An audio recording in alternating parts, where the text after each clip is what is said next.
আমাদের পরিবেশ এই অবস্থা কেন, এত কঠিন পরিস্থিতি কেন যাচ্ছে? এটা আমরা নিজেরাই নিজেদের জন্য দায়ী, কথা ঠিক কিনা? রব্বুল আলামিন সে কথা বলেন, যহারাল ফাসাদু ফিল বাররি ওয়াল বাহরি বিমা কাসাবাত আইদিন নাস। দুনিয়ার মানুষ আজকে জমিনের মধ্যে যত ফাসাদ হচ্ছে, যত ঝামেলা হচ্ছে, সমস্ত অশান্তি, এগুলোর সব মূলের কারণ হলো আমাদের দু হাতের কামাই। কিসের কামাই? কিসের কামাই? মানুষ নিজ হাতে যা কামায় তার ফলে স্থলে ও জলে অশান্তি ছড়িয়ে পড়ে, আযাব গজব ছড়িয়ে পড়ে। আল্লাহ তাদেরকে তাদের কৃতকর্মের স্বাদ গ্রহণ করাবে বলে হয়তো এ ফলে তারা ফিরে আসবে। আল্লাহ এগুলো দেখাচ্ছে, এগুলো আমাদের জন্য ফিরে যাওয়ার জন্য একটা মাধ্যম। তোমরা আল্লাহর দিকে ফেরো, যদি না ফেরো, আসমান থেকে যদি বৃষ্টি না হয়, তোমরা কেউ বাঁচবে না। অনাহারে, দুর্ভিক্ষে, অনাবৃষ্টিতে তোমরা সব মরে যাবে, সব মরে যাবে। আমার ভাইরা, রাসূলুল্লাহ সাল্লাল্লাহু আলাইহি ওয়াসাল্লাম নিজে বলেছেন, এই জহরাল ফাসাদ, দুনিয়ার মধ্যে পরিবেশ নষ্ট হওয়ার কারণ কি তোমরা কি জানো? 5টা পাপের জন্য 5টা শাস্তি। কয়টা? 5টা পাপের জন্য 5টা শাস্তি। সুনান ইবনে মাজাহ হাদিস নাম্বার 4019। আল্লাহর রাসূল সাল্লাল্লাহু আলাইহি ওয়াসাল্লাম 5টি কথা বলেছেন। যখন মানুষ 5টা গুনাহের কাজ করে, 5টি গুনাহের কাজ করবে, তখন মানুষের জন্য এই 5 প্রকারের আযাব মানুষের জন্য নিবেদিত হবে। কয়টা গুনাহ? কয়টা শাস্তি? 5টা শাস্তি। সুনান ইবনে মাজাহ হাদিস নাম্বার 4019। 1 নাম্বার গুনাহের কাজটা হলো, ভালো করে দেখেন, যখন কোনো জাতির মধ্যে প্রকাশ্যে অশ্লীলতা ছড়িয়ে পড়বে, ভালো করে বুঝুন, যখন কোনো জাতির মধ্যে প্রকাশ্যে অশ্লীলতা ছড়িয়ে পড়বে, তখন 1 নাম্বার শাস্তি হলো, তখন সেখানে মহামারী ভাইরাস, করোনা ভাইরাস দেখা দিবে। আমার কথা? কার কথা? রাসূলুল্লাহ সাল্লাল্লাহু আলাইহি ওয়াসাল্লামের কথা। এই বছরের কথা? হ্যাঁ, এই বছর 2, 4, 5 বছর, 1400 বছর আগের কথা। এই যে করোনা ভাইরাস, মহামারী, অনাবৃষ্টি, এগুলো আমাদের গুনাহের ফসল। তাহলে 1 নম্বরে, 5টার মধ্যে 1 নাম্বার, যখন কোনো জাতির মধ্যে কি হবে? মুখস্থ করতে হবে 5টা। যখন কোনো জাতির মধ্যে প্রকাশ্যে অশ্লীলতা ছড়িয়ে পড়বে, তখন কি হবে? বিভিন্ন মহামারী, ভাইরাস, বিভিন্ন প্লেরোগ তাদের উপরে নিপতিত হবে, এটার দ্বারাই তারা ধ্বংস হবে। তাহলে এটা আমাদের মাঝে হয়েছিল কিনা? তাহলে বোঝা গেল আমরা এই অশ্লীলতার ভিতরে হাবুডুবু খাচ্ছি, অশ্লীলতার ভিতরে হাবুডুবু খাচ্ছি। কত অশ্লীলতা, ভালো করে চেনেন। আমরা কোন পর্যায়ে চলে গেছি, মাঝে মাঝে বুকটা ফেটে যায়। বিশ্বাস করে, আল্লাহর কসম করে বলছি, বুক ফেটে যায়। অনেক জায়গায় যাই, অনেক জায়গায় আমি দেখি, আল্লাহ তো সারা দেশ ঘুরায় আমাকে, আপনাদের দোয়ায় দেখি, মসজিদ মানে না, মাদ্রাসা প্রতিষ্ঠান মানে না, এত জোরে জোরে ডেকসেট বাজানো হয়, ডিজে গান বাজানো হয়, মসজিদে জমিন কাঁপে, কোরআন কাঁপে। হায়ানার মতো মানুষগুলোর বিবেকে বাজে না। তারা একটা কথা বলতে পারে না যে একটা মসজিদের পবিত্রতা রক্ষা করা দরকার। আমি অনেক দেখি, একদিক দিয়ে একটা হিন্দু মহিলা গেলেও অনেক সময় খেয়াল করে, অনেক হিন্দু মহিলা মসজিদকে দেখে সালাম করে, সেটা তার ব্যক্তিগত ব্যাপার, কিন্তু কেন করে বুঝুন তো? সম্মানার্থে করে। হিন্দু মহিলা মসজিদকে সম্মান করে, মুসলমানের বাচ্চা আজকে মসজিদের পাশে ডিজে গান বাজায়, একটুকু বিবেক বাজে না। সেই সমস্ত এলাকায় মানুষ নাই,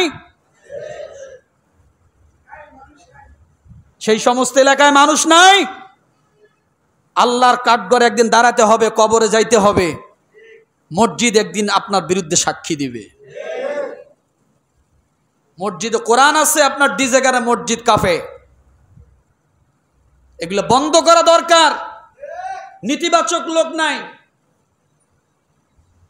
নাকি? আমার ভাইরা, এই জন্য বলি যে আমরা সব সময় এই জিনিসগুলো খেয়াল করব। অশ্লীলতা প্রকাশ্যে ছড়িয়ে পড়ছে। আপনি একজনকে মন চাইলে ভালো একটা কথা বলতে পারবেন না, সোজা বলবে আপনার কি, কি বলবে আপনার কি। আমার ভাইরা, দ্বিতীয় নাম্বারে কথাটা মনে রাখুন। দ্বিতীয় নাম্বারে গুনাহের যে কাজটা, যখন কোন জাতি ওজনে মাফজোপে কম দেয়। দ্বিতীয় গুনাহ কি? ওজনে কম দেয়। এটা হলো দ্বিতীয় গুনাহ। মনে রাখুন, 5টা মুখস্থ করতে হবে, সময় কম, আজকে তাড়াতাড়ি শেষ করব। যখন কোন জাতি ওজনে কারচুপি করে, মাপজোপে কম দেয়, সেই মাপজোপে কম দেওয়ার গুনাহের শাস্তি হলো তখন তাদের উপরে নেমে আসে দুর্ভিক্ষ। কি নেমে আসে? দুর্ভিক্ষ, কঠিন বিপদ এবং মুসিবত তার উপর নেমে আসে। তাহলে মাপজোপে কম দিলে দুর্ভিক্ষ হয়, আপদ বিপদ মুসিবত বেশি হয়। আর অশ্লীলতা ছড়াইলে মহামারী, প্লেরোগ এগুলো হয়। তৃতীয় নাম্বার গুনাহের কাজ হলো, যে জাতির উপর যাকাত ফরজ হয় আর সেই জাতি যদি যাকাত না দেয়, যাকাত দিতে কারচুপি করে, যাকাত দিতে যদি অস্বীকার করে, তাহলে তৃতীয় নাম্বারে যাকাত না দেওয়ার গুনাহের শাস্তি হলো তখন আসমান থেকে বৃষ্টি আল্লাহ তাআলা বন্ধ করে দেয়। তাহলে আজকে বৃষ্টি বন্ধ, অনাবৃষ্টি চলছে, তাহলে বোঝা গেল এ জাতি যাদের উপর যাকাত ফরজ হয়েছে সঠিক নিয়মে যাকাত দিচ্ছে না। সঠিক নিয়মে কি যাকাত দিচ্ছে না। যাকাতের সাথে বৃষ্টির সম্পর্ক মানে যাকাতের সাথে রিজিকের সম্পর্ক। কিসের সম্পর্ক? যাকাতের সাথে রিজিকের সম্পর্ক। বৃষ্টি মানে রিজিক। তাহলে আপনি যাকাত দিচ্ছেন না, না দেওয়ার গুনাহের শাস্তি হলো বৃষ্টি হবে না, অনাবৃষ্টি চলবে। আমার ভাইরা, চতুর্থ নাম্বার গুনাহের কাজটা হলো, যখন কোন জাতি আল্লাহ তার রাসূলের অঙ্গীকারকে ভঙ্গ করে, অর্থাৎ ঈমান আনে না, আমল করে না, যখন যেদিকে যায় তখন সেই দিকে, যেদিকে ঝড় বৃষ্টি সেই দিকেই ছাতা, কিছু সময় মসজিদে, কিছু সময় মন্দিরে আসে না নাই। এমন জাতি যখন এই গুনাহের কাজগুলো করবে, সঠিকভাবে ইস্তেকামাতের সাথে মুসলমানিত্ব বজায় রাখবে না, আল্লাহর হুকুমগুলো পালন করবে না, তখন 4 নম্বরে ওই জাতির উপর শাস্তি আসবে। তাদের উপর তাদের বিজাতীয় দুষ্পনকে ক্ষমতাসীন করে এবং সে তাদের সহায় সম্পদ সবকিছু কেড়ে নিয়ে নিবে। যখন মানুষ দুটানার ভিতরে থাকবে, আল্লাহর হুকুম রসুলের তরিকা মোতাবেক জীবন যাপন করতে চাবে না, তখন কি? তখন স্বৈর শাসক আসবে। কি আসবে? স্বৈর শাসক আসবে। তখন তাদের বাক ক্রুদ্ধ করে দিবে। স্বাধীনতা থাকবে না, কথা বলার কোনো স্বাধীনতা থাকবে না, সব বন্ধ হয়ে যাবে। ন্যায় বিচার থাকবে না, ন্যায় বিচার প্রতিষ্ঠিত হবে না। কখন সেটা বলেন তো দেখি? যখন আল্লাহ এবং আল্লাহ রাসূলকে মানুষ কি করবে? মানবে না, দুধারের মধ্যে যাবে। কিছু সময় মানবে, কিছু সময় মানবে না। সুবিধা জায়গায় মানবে, অসুবিধা জায়গায় মানবে না। সুন্নত শুধু পালন করবে জিলেপি খাওয়ার সময়, আর কোথাও নাই। এমনটা আছে না? তখন ওই জাতির উপরে এরকম শাসক আল্লাহ নির্ধারণ করবেন।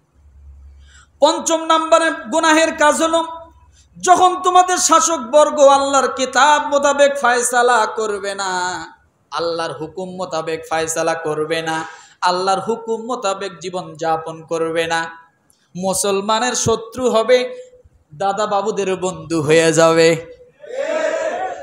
আছে না নাই? আছে না নাই? এই বাংলাদেশের জমিনে মূর্তির গায়ে আগুন দেওয়ার অপরাধে নানানভাবে অজুহাতে মিথ্যাভাবে তাদেরকে তহমত দিয়ে 2 জন মুসলমানের সন্তানকে মারলো, এরপরও আমাদের জবান কি এখনো রক্ত গরম হয় না? 2টা মরলো, আরো 2 জন মরছে, মানে এখন মারা শুরু। কথা বোঝেন নাই মনে? আজকে আমাদের অবস্থা কি? আমাদের কোথায় আছে? প্রশাসনিক জায়গাগুলোতে যায় দেখেন কি অবস্থা।